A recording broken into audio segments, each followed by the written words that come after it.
is mostly everywhere. It's in the daily life. It's not like somewhere hidden in the internet. So first of all, what is hate speech? But there is no one definition for hate speech. There is no consensus on what it is. So how can you tackle it? No. We take the definition of the Council of Europe of '97, and it says that all forms of expression which spread, incite, promote, or justify racial hatred, xenophobia, anti-Semitism, or other forms of hatred based on intolerance is hate speech. So, for us the main problem is where are the limits? Because when we speak of hate speech and say, what is it? The counter is, yeah, and what about freedom of expression, right? So you have this, the freedom of expression, of speech, versus hate speech. So where are the limits? When starts the hate speech, no? So the Committee of Elimination of Racial Discrimination of the UN in 2013 said,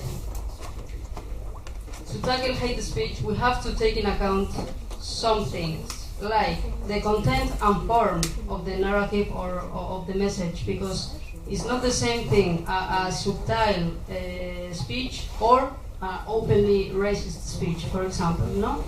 Or for example, you have to take in account the context when you say something, because it's not the same social or political context, like now, where we are living this crisis and we have the refugees have the problem they have because of Europe and things like this. Is not the same that maybe when we were in 2006 and there was no crisis, etc. Right?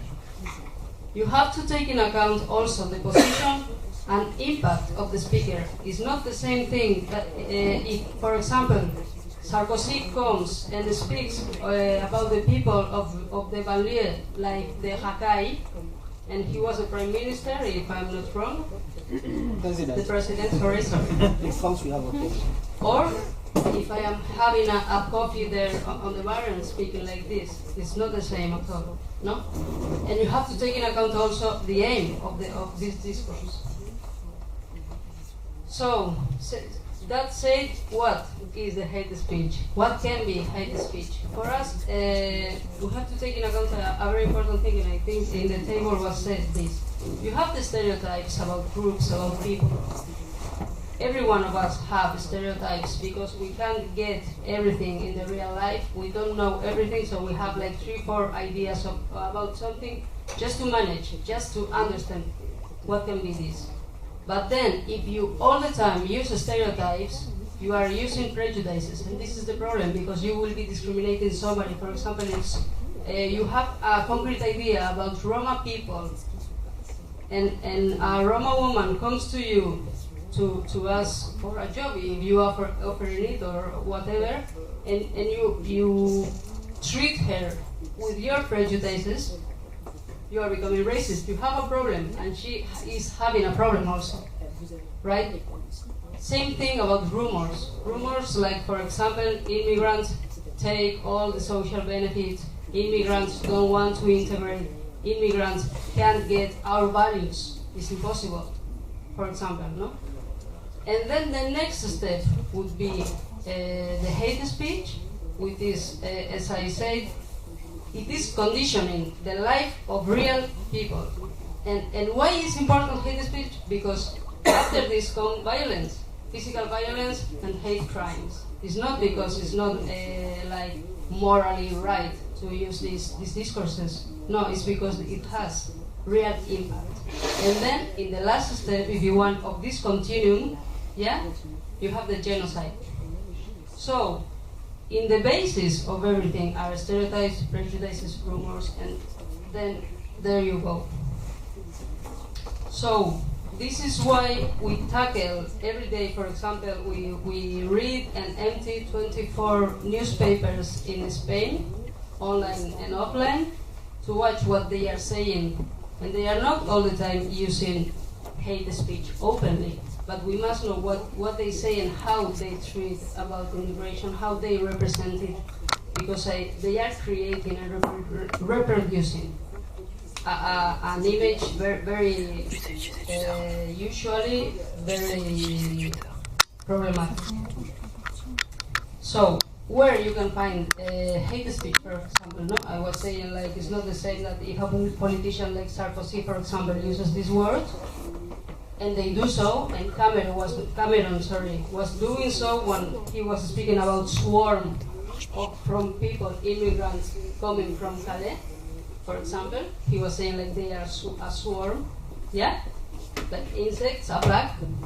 Or if you can find it also in media, mainstream media, and I think this is the important thing. You have right-wing media, extremist media, but if you want, they are localized, even if they go in spreading the thing. But the mainstream media, I think we have to be very focused on it. And then you have the social discourses, no? So lately, the last 2 years, we've been working especially on online hate speech because we think the internet is a public space also, even if it happens in the internet. It's public space and people are speaking there with anonymity, no? So these discourses are leaking to the internet and soak the representation of migrants and minorities. So if you want the processes, you have the news, you have the political discourses, you have the news, and then you have the comments of the news. And people react in these comments, react to the headline they find, yeah?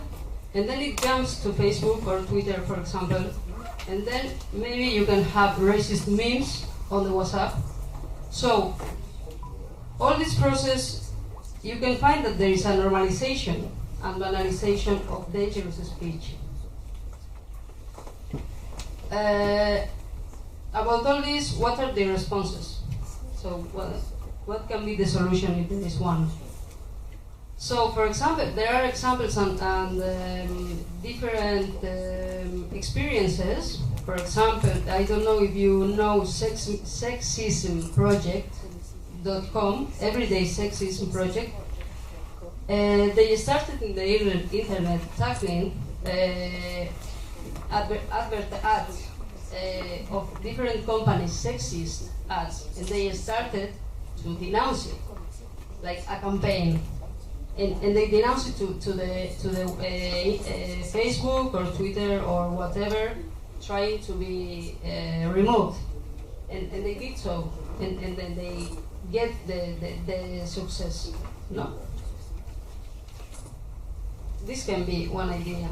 Another one about the platforms and internet. They must be committed on this. I think in France you have lately like a commitment from Facebook, Google about hate speech, but it was about terrorism. It wasn't about racism or. So they must have a major role in avoiding the spreading of hate speech. Individuals. Most of individuals, we did a research among youngsters, and what they say is that they are not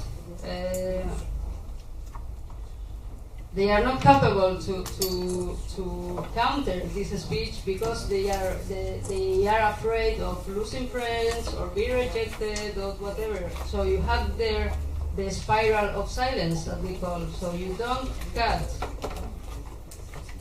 this spiral. Yeah. So I think these are some of the responses we can give. Awareness raising and education is crucial, as most of the time. Responsibility of opinion makers and media professionals is crucial also. And for example, in this case, journalists are not specialists in most of it. Lots of times they don't do a good treatment of immigration of minorities. One of the things what they are conditioned is because of their working conditions. Because the precarity is, I don't know in France, but in Spain, for example, is immense among the journalists. So this could be a good point to improve. Also, in order that they become more professional and more engaged with their job. And for the moment, I say this. Thank you. Thank you very much.